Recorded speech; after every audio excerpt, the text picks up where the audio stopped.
Conference Center in Asaba by the Delta State government. With 1 year left in his 8-year administration in Delta State, Governor Okowa continues to award contracts for the construction of projects across the state. This is in spite of the fact that there are several uncompleted projects scattered across Delta State. On Thursday, the 19th of May 2022, Governor Okowa announced the construction of an international conference center in Asaba, the Delta State capital, at a cost of 5.1 billion naira.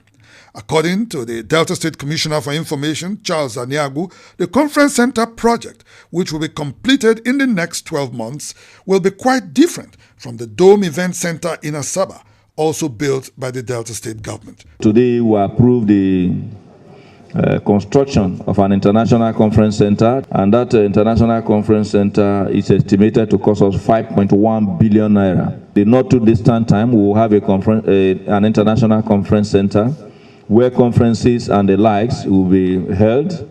Of course, you may want to ask, what about the event center? The event center is also in use for a whole lot of other activities, but you know it's not built for conferences. So the international conference center will be another attraction that will bring so many persons, international members of the international community, to converge on Asaba for the purpose of holding conferences. Niger Delta activist Comrade Sharif Mulade disagrees with the state government and says the conference center project is a white elephant project designed not for the betterment of Delta State but for pecuniary benefits. We already have 2 conference centers in Asaba.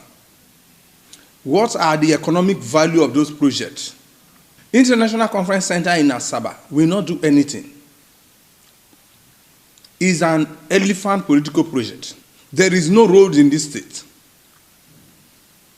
There is no industry in this state. There is no single infrastructure.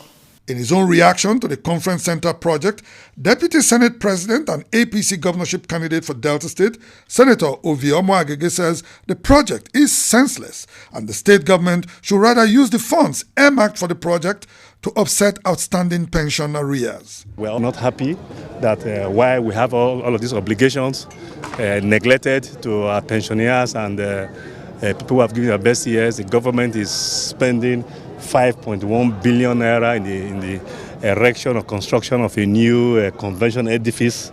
We don't think that this makes sense in any way.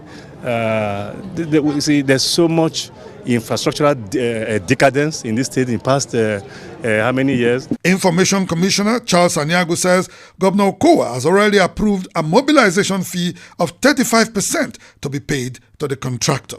And to enable us to fast-track that process, ESCO has approved that 35% mobilization fee be made available so that the contractor will not end up saying he's going to look for funds. While querying the 35% mobilization fee for the contract, Comrade Sharif Mulade wondered if the mobilization fee is in line with the state's Public Procurement Act. Well, we are shocked, but we are not surprised because it has a political undertone. The government will go ahead to approve 35% of taxpayers' resources of the state to a contractor unknown to the people. This is an election era. Government at this level are all creating elephant projects possible to fund elections, and which is bad in our politics.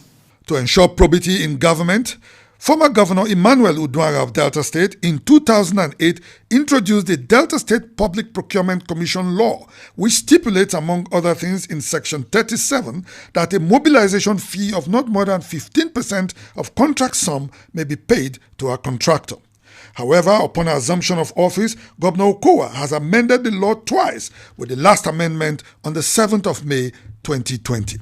This amendment in Section 41 now empowers Governor Okowa, in conjunction with the State Procurement Council, to pay any amount they consider appropriate as mobilization fee. In other words, Governor Okowa and the Council can approve 100% mobilization fee and it will be legal. Frank Tete, a legal practitioner, blames the Delta State House of Assembly under the leadership of Right Honorable Sharif Oborewori for what he describes as an unhealthy collusion between the state legislature and Governor Okowa. When it was in the time of Governor Dwaga, he made a law that all contractors be paid a maximum of 15% mobilization fee so that there will be responsible delivery of the contracts. Governor Okowa came, amended that law, and to say that, look, it is whatever the council decides that it will pay as mobilization. So it can decide to pay 30%, 35%, 50%, and even 100% as mobilization fee, so long as the contract has been approved by the council and by the governor. Let us not forget that we are not aware that there is something called kickback. Let us not forget that we're not aware that there are people who are cronies, who simply represent these people who run government. They are representatives, they are cronies. This contract simply belong to them. And so this amendment is simply to just empower themselves, enrich themselves, generate a contract, approve it, and then decide whatever mobilization fee to pay. That is criminal. Yet this happened as if people were not in Delta. This happened as if we did not have members of the House of Assembly watching what was going on. Look at the way they are using it to fund elections, to the detriment of the development and the interest of the state. As Governor Okowa goes ahead with the conference center project, most Deltans are asking him to shelve it and instead use the approved sum of 5.1 billion naira for the completion of other ongoing projects in the state. Inside the Niger Delta,